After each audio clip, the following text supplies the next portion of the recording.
Good evening and welcome back to the Rory Talks Football channel, your daily Arsenal news updates, debates and my opinions. If you're new to the channel, please do subscribe. Bottom right-hand corner. The next target, I suppose, is 6,000 subscribers. I hope you're all doing well. I apologise for the abrupt end to the YouTube live stream of the watch-along last night.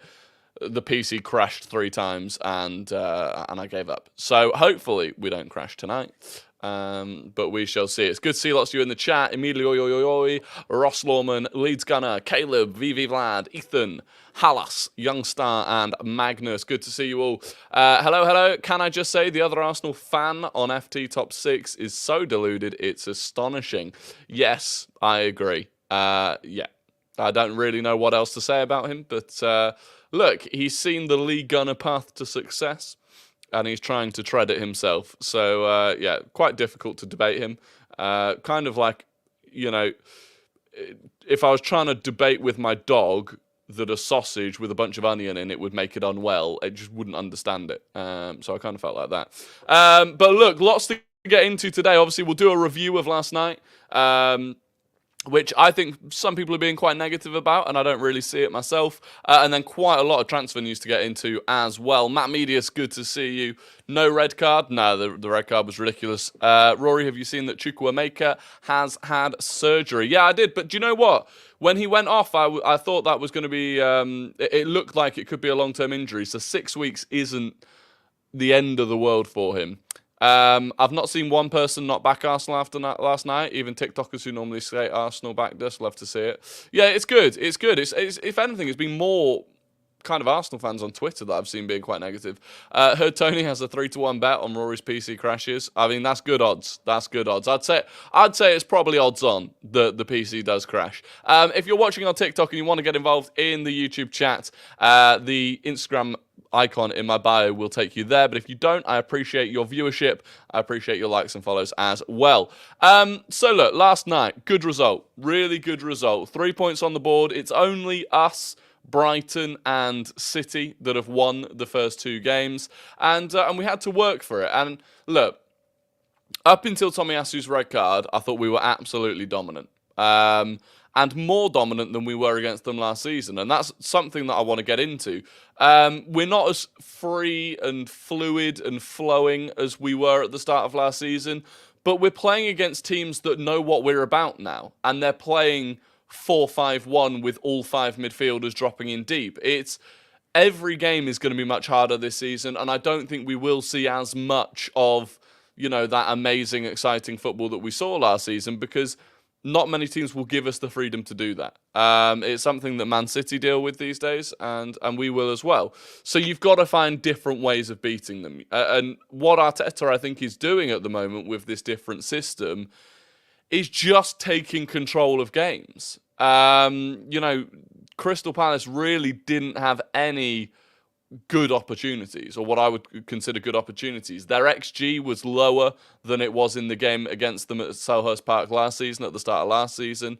And our XG was actually double what it was in that game as well, despite the fact that we only scored 1 this time and we scored 2 that time. So another day, Nketiah bags both of his chances, and I think you should expect, you know, if you're talking about this team going on to win the title, you should expect a title-winning striker to score at least one of those chances. I thought Martinelli should have buried one in the first couple of minutes. And so another day we could have been 3-0 up at half-time. And the Tomiyasu red card would have been redundant anyway. But it didn't go that way. And then we had to dig in. We really did have to dig in. And I thought across the board, I was really impressed. The defensive work rate of everyone, players like GABRIEL coming on, absolutely massive performance. Declan Rice, sensational performance. And also, I thought Arteta got it right. Arteta has been questioned and criticised in the past for his substitution making. I thought he nailed it. And especially, actually, because it was easy to bring on Kivior and GABRIEL, right? You bring on centre-backs to defend the crosses. But what I thought he did that was smart was bringing on Zinchenko and Jorginho, who aren't necessarily fantastic defenders. In fact, Zinchenko often gets criticised for his ability to defend. But what it did was allow us to start controlling possession again. And there was a period in the sort of 87th, 88th minute where we had the ball for ages, and it was mainly through them. And that really took the momentum away from Palace, and it was smart to do it. Why isn't Gabriel starting at the moment? We'll get into that a little bit in a few minutes, actually, because it's quite a big topic. But ultimately, the big thing, I think, is that Gabriel's going nowhere. It's not...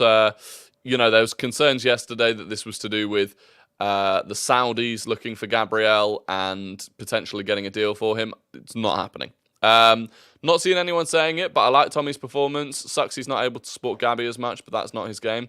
Yeah, look, it wasn't a bad performance from him. I think defensively he offers a similar level to Timber in that kind of left-sided centre-back role, but he doesn't offer enough going forwards, which is just a shame. But there's no real... I mean, look, I said it yesterday. I think I'd prefer to see Kivior there at this point anyway. And obviously the red card didn't help him, but it wasn't his fault at all. When Zinni comes back, I hope to see the free-flowing football again with Partey back in midfield. I don't know if we will. I kind of thought that we would see that, but I'm not entirely convinced that we will see that. But look, a couple of things that Arteta said after the game. Obviously, he was asked about the win. He said, I loved it. I absolutely loved it. It's a really difficult place to come. We played how we wanted to play, 11 against 11. We dominated the game. We created enough chances. We missed two very, very huge chances that normally we put away, but we never gave up. And that's an important point as well, by the way, because Nketiah will know he should have buried those two chances, but he didn't get his head down. He didn't stop working. And ultimately... it was a smart piece of play to win the penalty, which was the goal that won it for us. So you can criticise him for not putting those chances away, and, he does need to put them away. And in other games, it might cost you points. But he battled on, which was good. He was asked about Tomiyasu's second yellow card. He said, I prefer not to make comments because for me it's so obvious. He was asked about Gabriel not starting. So this is important. He said nothing, and whether it's due to speculation of him moving to Saudi Arabia. He said nothing at all. It's about the games that we were expecting, about how we were going to defend and attack, and what I believe is the best thing. He's played in both games and helped us to win both games for different reasons. He was really good today. He absolutely dominated the box when he came on, and he's going to play a lot of games. That's the decision sometimes. So, according to Arteta, it's completely tactical, and fair enough. Do you know? Fair enough. You know what? The only thing is, I almost feel like Gabriel would do no worse a job than Tomiyasu in that kind of left-back, left-centre-back spot either. But look, it's Arteta's decision. And then further on, Gabriel, whilst we're there, Fabrizio Romano today, someone has just sent something on TikTok. Thank you very much. 50% of the live goal is completed. Love that. But Gabriel, Fabrizio Romano said Gabriel Magalhaes not for sale, as reported yesterday, despite links with Saudi side Al Ittihad. Another Fel Fortes, thank you very much for those donations on... it's all kicking off on TikTok. I don't know if you can hear that on YouTube. It's kicking off. We're absolutely flying. I appreciate that on TikTok. Arteta confirms that he's out of the starting 11 due to offers. No, nothing at all. It's just about games and what we were expecting. And then Fabrizio went on to say, and this was on YouTube earlier today, Aaron, $2 super chat. Thank you very much. At uni, so it's hard to be in the chat, but here to support. Aaron, I always appreciate your support. You've been an absolute legend on this channel, and thank you very much for the $2. But yeah, Fabrizio on his YouTube, he said, there have, of course, been big rumours about Al Ittihad being in London to try and convince Arsenal to sell Gabriel. However, my sources tell me no way. Arsenal have no intention to sell or even to negotiate. This was the case before the Jurriën Timber injury, and even more so now, as to sell such an important player with 10 days to go in the transfer window would be absolutely crazy. I'm also told there's nothing concrete with any club. The Saudi interest was never that strong. The truth is there is no asking price. Arsenal do not set an asking price on him because there is no intention to negotiate at all. He is an untouchable player and will stay that way.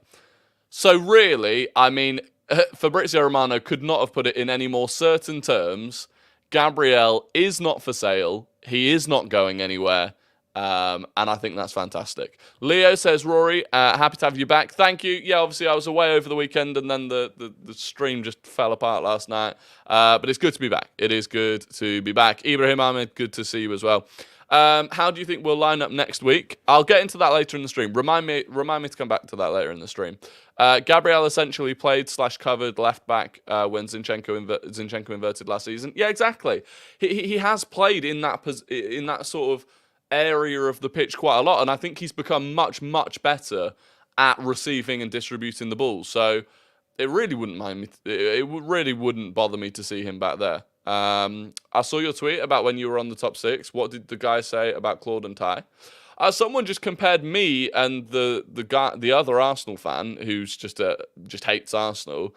He basically said that we're like Claude and Ty, which I assume in that setting I would have been Ty, which, look, I've been called many things. It's the first time I've been called Ty from AFTV.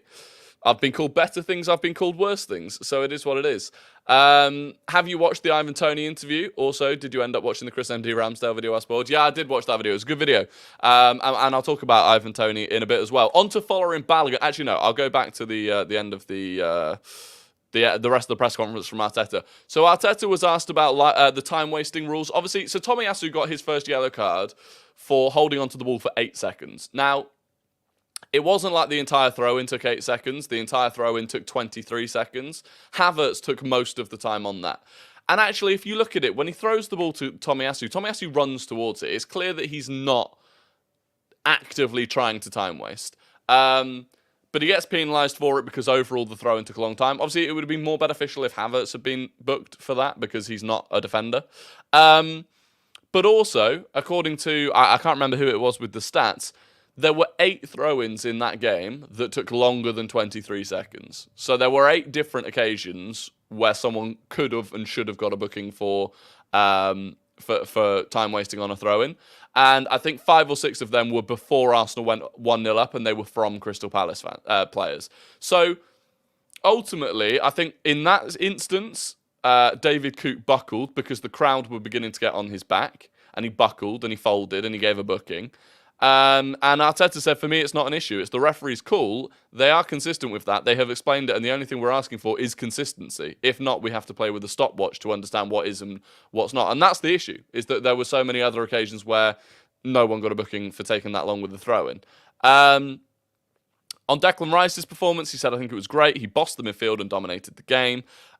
He was very influential, both attacking and defending. And he did. And you know what? Considering that was still only Declan Rice's 3rd competitive game for Arsenal, he looks like just such a leader. That's the sort of game where backs against the wall, down to 10 men, unfairly, holding on to a 1-0 lead. You need a big player. And Declan Rice is already stepping into it. Just fantastic. And the ceiling for him is almost non-existent. He was asked whether VAR is consistent on red cards or on red card reviews. He said, I don't know. The decision is made. We're not going to change it now. We adapted to it. Unfortunately, it made the game obviously much tougher. And normally you drop points when you have to play in the league. In the league for 30 minutes away from home with 10 men.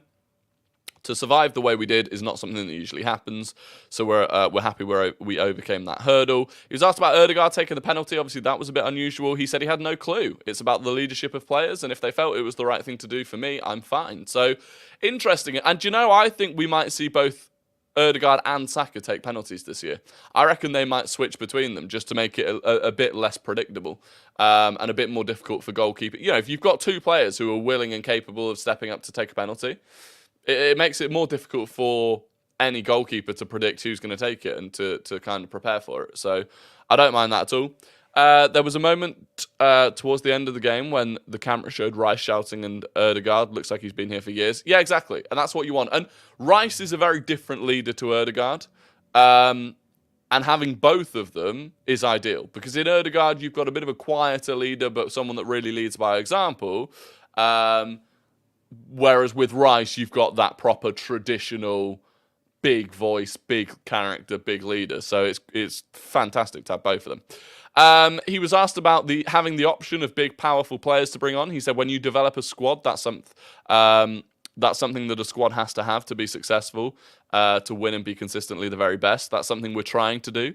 That means a different profile is needed, and when we have to be very physical, we're capable of doing it. And we are now. We've got a very big physical squad, which I like. Hey, Rory, I think that this is our year, and Man City don't look that good, and especially with KDB injured, I think we have a chance. We just need to go back to our last season lineup with Rice. Interesting. Yeah, I mean, look, we're definitely going to be in it. I think we are going to be in it. I thought, you know, given the injuries they've got, City did well to beat Newcastle. I think that's quite a big result for them, but it's a long old season.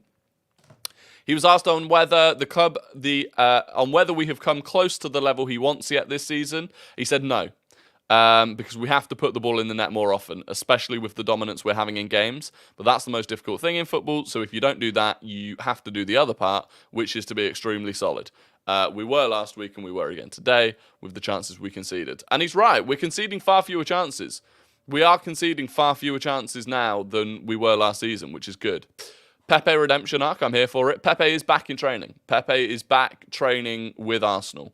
It's become very difficult to get rid of him. Do you know what? Look, the thing is, if we terminate his contract, we have to pay him anyway. So if you keep him at the club this season, and if injuries get really bad, you end up bringing him back into the first team, you know, a match day squad. So be it. So be it. Who would you sign to replace Timber? I don't know. It's a difficult one. It is a difficult one because I feel like you've got to dip into the loan market. But should we set up a GoFundMe to get you a new PC? No, it's we'll get there. Look, we'll get there. We will get there at some point. But that's it for the press conference. So on to other news, other transfer news from today. Balogun getting closer to Chelsea. This came from Matt Law initially. Chelsea are admirers of following Balogun, but there is currently a big difference in the valuation of the 22-year-old striker between the Blues and Arsenal. And then Nizar Kinsella and Simon Collins wrote an article together earlier on. Chelsea have sounded out following Balogun in a bid to boost their attack before deadline day. Balogun is open to leaving the Emirates Stadium for Chelsea. Arsenal are aware of Chelsea's interest and want around 50 million for their striker, who is out of contract in June 2025. And Arsenal are holding strong to 50 million. As simple as that. Do you think Doku will do well at City? Yeah. I mean, I feel like, you know, I tend to... If City sign a player, I tend to expect they'll do well and be surprised if they don't. Ross Lawman said, I do hope Partey at right back is not a constant thing as we look better with White at right back. I think the thing is, right, is that this new system is benefiting us in some ways and it's costing us in other ways. So I think we're much more solidified in the midfield because you've got Partey, Rice, Ødegaard, Havertz all crowding that midfield. I think we're benefiting in that sense. But where it's costing us is in the attack. Because I think, especially Saka not having an overlapping runner in Ben White, it makes it a lot more difficult for Saka to do anything. Because he's usually, defences are going two to a man on Saka, and he can't really even pretend or feign that he's going to play a ball into an overlapping Ben White. And it makes it very obvious that, you know, 90% of the time he's going to try and cut in onto his left. And so it's making it difficult. And the same for Martinelli on the other side. So the fact that the wingers are not having as much overlapping support from the fullbacks is costing us a little bit in that sense. But look, you know, Arteta clearly wants to try this way. And there were games last season where that lack of control in the midfield, that lack of solidity was what cost us. So, flow to Chelsea, 75 million in my opinion. Well, this is the thing. I was thinking, because we heard that as soon as Tottenham sounded their interest, you know, we've been saying 50 million to everyone else, but when Tottenham were interested, it became 70 million. I'd put Chelsea in the same bracket. Leeds Gunner says, Rory, I think Arteta is trying to rotate more and be unpredictable. Oh, 100%. 100%. A lot of this is about being more unpredictable. Yeah, for sure. When we sell Balogun, I think we will need a 20-goal striker like Victor Osimhen. He might be a bit too expensive, so maybe somebody else, but we need that striker. Again, I don't necessarily... you should make members on the channel. I think there is a way to become a member of the channel. I think if you scroll down into the description, there's a link that maybe you can become a member, but I'm not entirely sure. Yeah, I'm not entirely sure. Rory, who was the other Arsenal fan on the pod, I think he was called Northside something, Northside Gunner or something. Yeah, he's Lee Gunner's long lost son is effectively what he is. Sambi Lokonga. According to Alex Crook earlier today with TalkSport, Brighton and Hove Albion have switched their focus to Arsenal's Albert Sambi Lokonga as their move for Carlos Baleba-Stools. So Brighton have been trying to sign this midfielder, Carlos Baleba, for about 25 million, and that deal is taking longer than they want, and they're looking potentially at a loan move for Sambi Lokonga if that other deal falls through. And it's quite funny because, a lot of Arsenal fans have given up on Sambi Lokonga. Personally, I haven't given up on him yet. I still think I've seen glimpses of why we bought him in the first place. I think playing as he was playing as a 6 half the time when Partey was injured. I don't think his path of development at Arsenal hasn't been as good as it could have been, I don't think. And so I'd still kind of want to see him given one more chance. But there are lots of people who just think he should be gone. But it's funny because a lot of those same people will tell you that we should just copy whatever Brighton's targets are and buy them before they go to Brighton and 10x in value. So, they've got a bit of a conundrum there because now Brighton are interested in Sambi Lokonga. I think it would be the perfect move for him. A loan to Brighton, a great team that plays great football. He'll either sink or swim, and at the end of next season, we'll know what to do with him. So I think it would be really good. Would have loved to see Trossard cameo yesterday. I think Trossard was probably quite close to coming on when Tomiyasu got sent off. And once Tomiyasu got sent off, obviously that changed around everything that we did. But yeah, I would have liked to see Trossard play a bit yesterday as well. Kieran Tierney obviously wasn't in the matchday squad yesterday. That's 2 games in a row, not in the matchday squad. Obviously he's leaving. I think we have to assume that he's leaving. But there's no real news on that. In terms of transfer news, there's not really any news. So it's an interesting one. Garen Bent has sent 50 NOK. I'm not sure what that currency is, but thank you very much with a super chat. I don't understand why our fans are screaming for a 20-goal-a-season striker when we had the 3rd highest league tally in the history of the club last season. And I agree. I absolutely agree with you, Garen. And my answer to that would be, I don't think we need a 20-goal-a-season striker. Or I don't think the striker that we get should be, they're a 20-goal-a-season striker. I think a profile of striker is what we need. And for me, it would be, I would be looking at Ivan Toney. And there were quite a few... Look, if we're playing this new system, right, where we have so much of the ball in and around the edge of their area, I'd quite like a big profile striker in the box. The amount of times yesterday that either Saka or Martinelli or Ødegaard or Havertz would have the ball in a position to whip a cross in, but it's only really Nketiah there to get on the end of it. I'm like, if you put, a City have Haaland, the amount of goals that they scored last season from De Bruyne whipping it in from that sort of position into Haaland. I do think an Ivan Toney would be great. And obviously, if you've not seen that interview, he seems to be very much interested in a move to Arsenal. So that would be fantastic. But yeah, in terms of just being a goal scorer, I'm not so fussed on that because we scored enough goals last season. One thing I would like to see from Havertz is more runs into the box. I thought there were a couple of times yesterday where he should have anticipated a cross was going to come in. He's 6'4". He should be bombing into the box to get on the end of those headers. And I think we need to see that more. Rory, mate, I hope you're well. What do you think of Lee's perspective on Arteta? Do you think he has a valid point to be questioning his capabilities as a manager with how he's experimenting? No, not... I just don't know what people want, because one of Lee's biggest criticisms at the end of last season was that Arsenal became predictable, was that everyone knew what Arsenal were going to do. So then Arteta tries to switch it up, and he's got a problem with that as well. So it's a difficult one, and ultimately I think he's wrong, and I think Arteta's doing an excellent job. Can we eulogise about Saliba? He was immense yesterday, so good that Arteta is almost okay with him as the only centre-back. Well, that's the thing.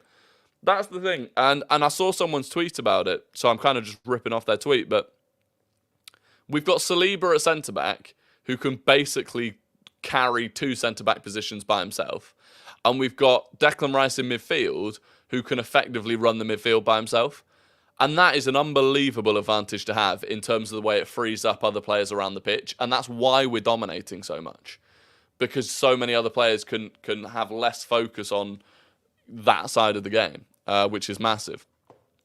Matt Medius says Havertz didn't have a terrible game yesterday. Still didn't do quite enough for me. He lost nearly every battle in the air, which he needs to improve on desperately. Yeah, I mean, I think he won the most duels. Obviously, he competed for the most duels, so I think he only had like a 50% rate of winning duels. But yeah, no, it was impressive. Rory, who's your best/favourite subscriber? I don't have one. I can't pick favourites. I can't pick favourites. But those of you that have been here for a long time, you know, I recognise your names. I appreciate the long-term support. You are all legends. Saliba is elite, but he just goes to another level with Gabriel next to him, in my opinion. Well, yeah, I don't disagree with that either.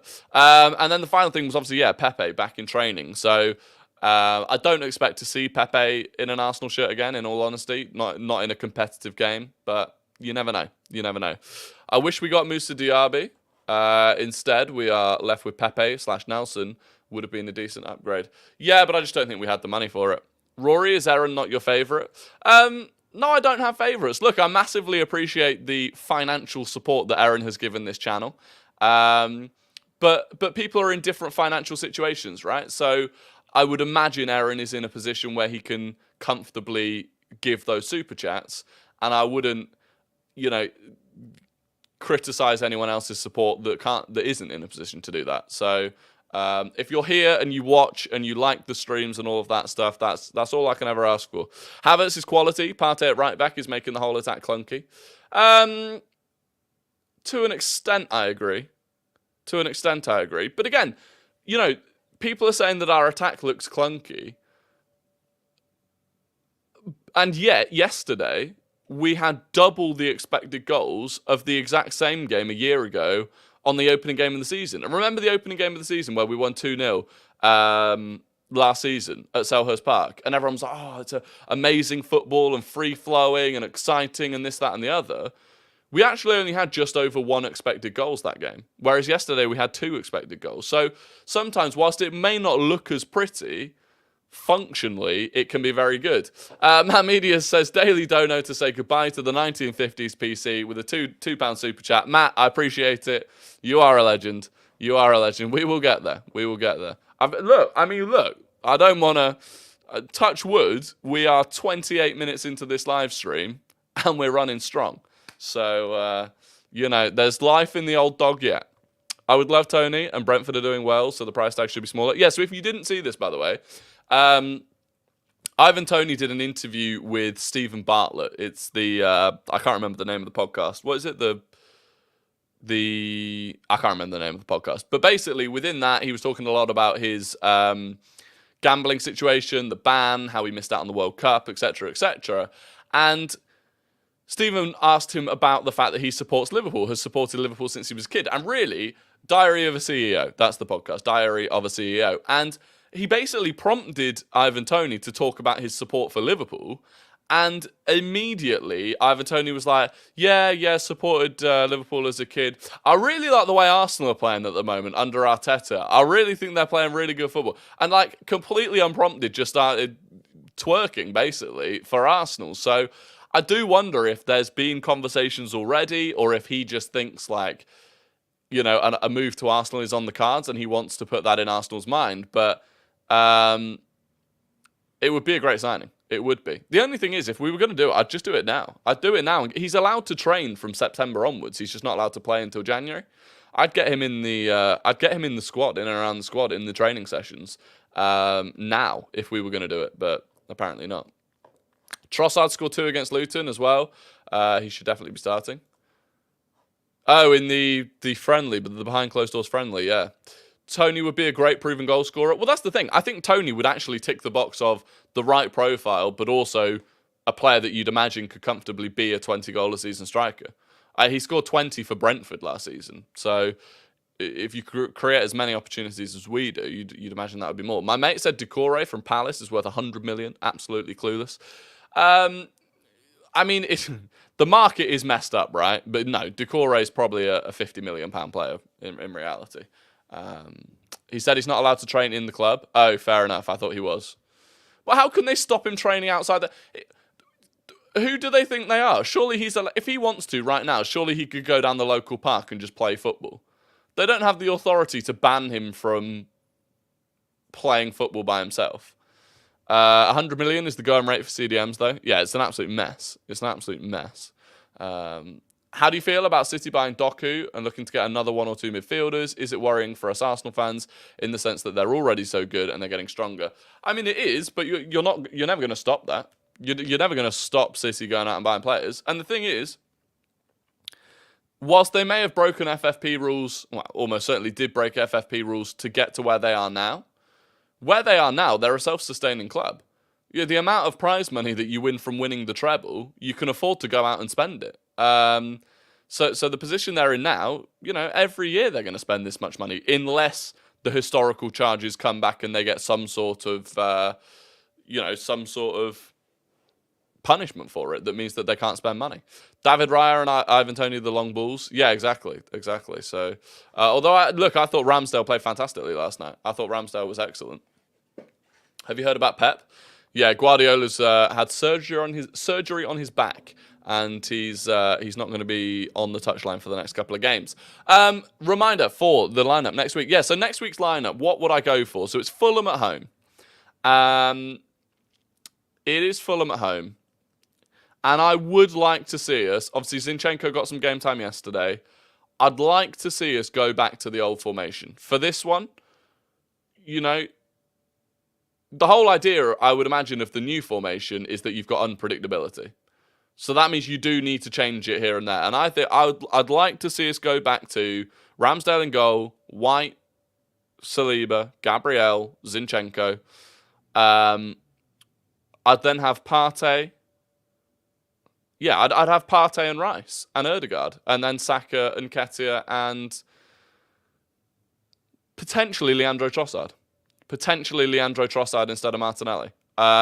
Because I do think the way that teams are now adjusting to play against us, and we saw it at the end of last season, and we've seen it at the start of this season, I feel like Trossard is a real key to breaking through those deep defensive blocks, and I feel like Martinelli struggles with it. Because it just, Martinelli's real asset is that raw pace, that speed to get in behind, and there's just not space in behind against a lot of the teams we're playing at the moment.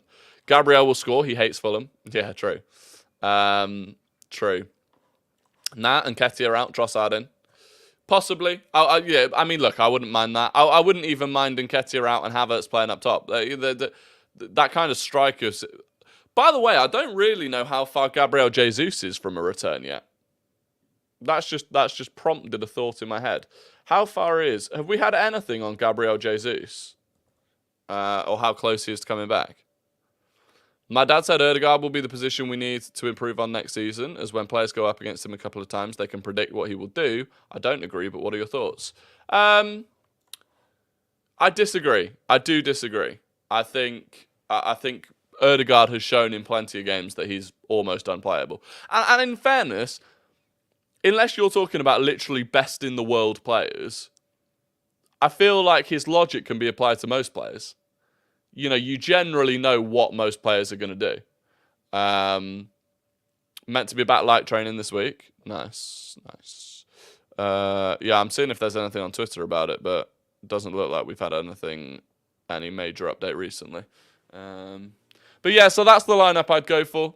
And if we go for the same setup that we've done for the first two games, I would bring in Gabriel for Tomiyasu, who obviously won't be allowed to play. And that's probably the only change. And again, I'd probably bring Trossard on the left. When will Raya be given a chance? I would imagine in our first Carabao Cup game. I'd imagine the first Carabao Cup game that we play. Rambo, Zinchenko, Saliba, Gabi, White, Rice, Havertz, Ødegaard, Gabi, Saka, Trossard. So you'd have the normal back four, Rice, Havertz, and Ødegaard to drop Partey, and then Martinelli and Saka with Trossard through the middle, I'd assume. Yeah, I'd be happy with that. I'd be happy with that. Cancelo would have been a good loan pickup in the light of the Timber injury, but I don't think City are doing any business with us for a long, long time. Yeah, that's true. I think City just aren't going to do anything for us or to help us. How did Guehi fare yesterday? I thought he was decent. Unpopular opinion, I think we should get Napoli's left wing. I don't know how to say the name and convert Martinelli into a striker. Thoughts? So Kvicha Kvaratskhelia. Look, to be honest, I think he's a bit overhyped. I think the amount of money you'd be spending on him, you'd be looking at probably above 80 million for a player that had a good 6 months. Like, let's be real, he had a good 6 months at Napoli. I'm not sure I'd want to be dropping that sort of money on him just yet. I've been hearing too much Rambo disrespect recently. If he's dropped this fast, it would be abysmal. Yeah, I don't disagree. Look, I thought Ramsdale was sensational. Well, not sensational, that's a bit much, but I thought Ramsdale was fantastic yesterday. I thought, we know he thrives in big away atmospheres, but he didn't make any crazy good saves. But when we were backs against the wall in that final 15, 20 minutes, coming and making those claims, his distribution was accurate, so we kept possession. I thought it was really good. Lol, why do people want to drop Nketiah just ahead of the Man U game when he cooked them in January? Yeah, look, I'm not 100% ready to drop Nketiah, I don't think. Not until Gabriel Jesus is back and fully fit anyway. I think it's worth mentioning that City are doing last-minute deals plus high fees. 60 million on Doku is very high. Yeah, I don't think they've handled this window that well. Obviously, there was the whole thing with Paqueta that's fallen apart. But it's not been a great window for them overall, I wouldn't say. And they spent a lot on Gvardiol as well. Anyway, it is time for Guess the Gooner, the game where I give you an ex or current Arsenal player's career path minus the Arsenal part of it, and you have to guess who that player is. First person to get it correct in the YouTube chat gets the immense pride and respect of the Rory Talks Football community and the wider footballing community. So get your fingers on your keyboards ready for Guess the Gooner. If you're watching on TikTok and you want to get involved, the link to my YouTube is in the Instagram icon in my bio. Get yourselves over, subscribe whilst you're here, and let's get into it. So this player went on loan to Feyenoord. They went on loan to Bolton. They went on loan to Wigan. They went on loan to FC Twente. They moved to FC St. Pauli. And then they moved to Yokohama FM. Who is the player? Loan to Feyenoord, loan to Bolton, loan to Wigan, loan to FC Twente, and then a permanent move to FC St. Pauli, and a permanent move to Yokohama FM. Who has got it first? I've seen that one person got it. I want to see if they were the first. It's not Reece Nelson. Lots of people were saying Nelson.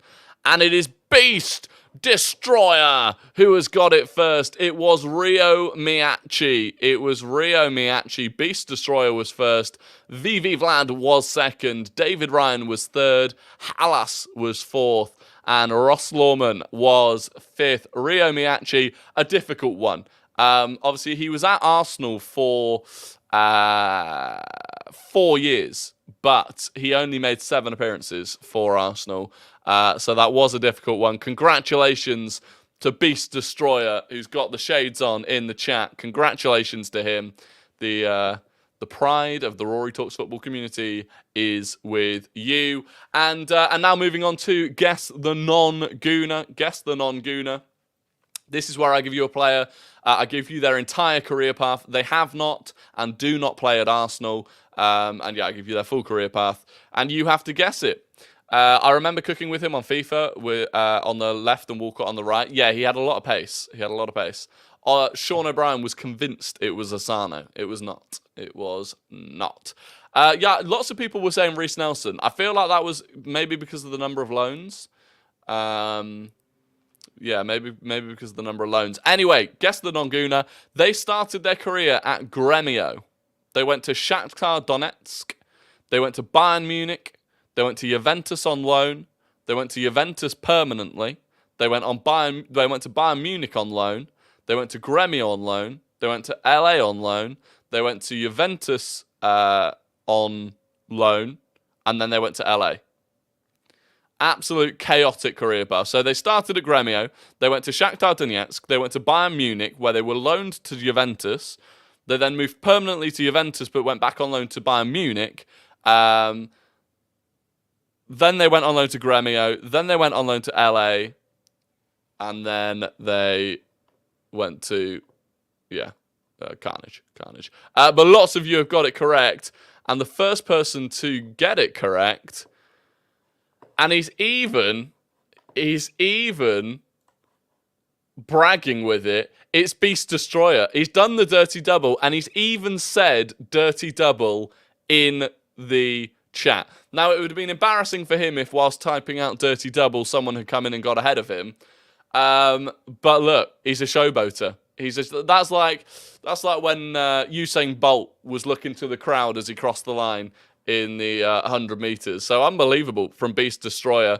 Tom was second, Jake Madaford was third, VV Vlad was fourth, and Drakar was fifth. But fair play to Beast Destroyer. Fair play to Beast Destroyer with the Dirty Double. Squad Builder Showdown flexing, an AJ3 Classic. If you know, you know. But fair play. Fair play to Beast Destroyer. He's come through. He's done the Dirty Double. His name isn't Dirty Double Costa. It shouldn't count.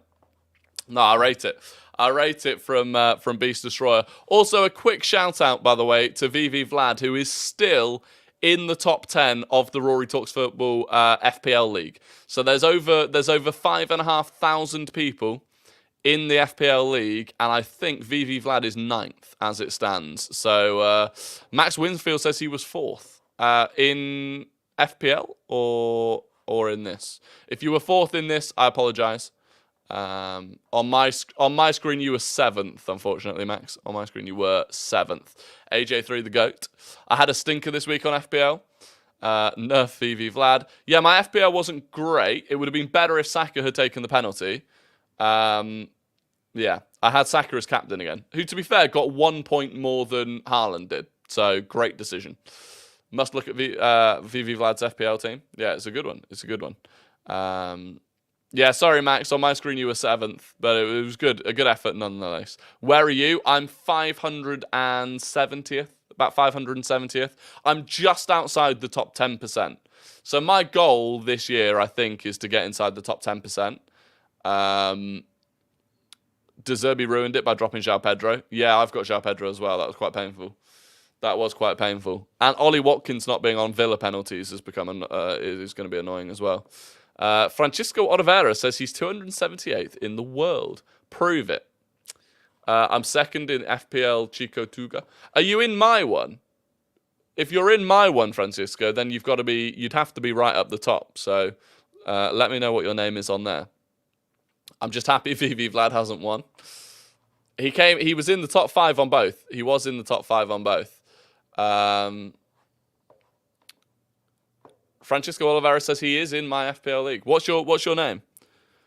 Who was guest Laguna? It was Rio Miyachi.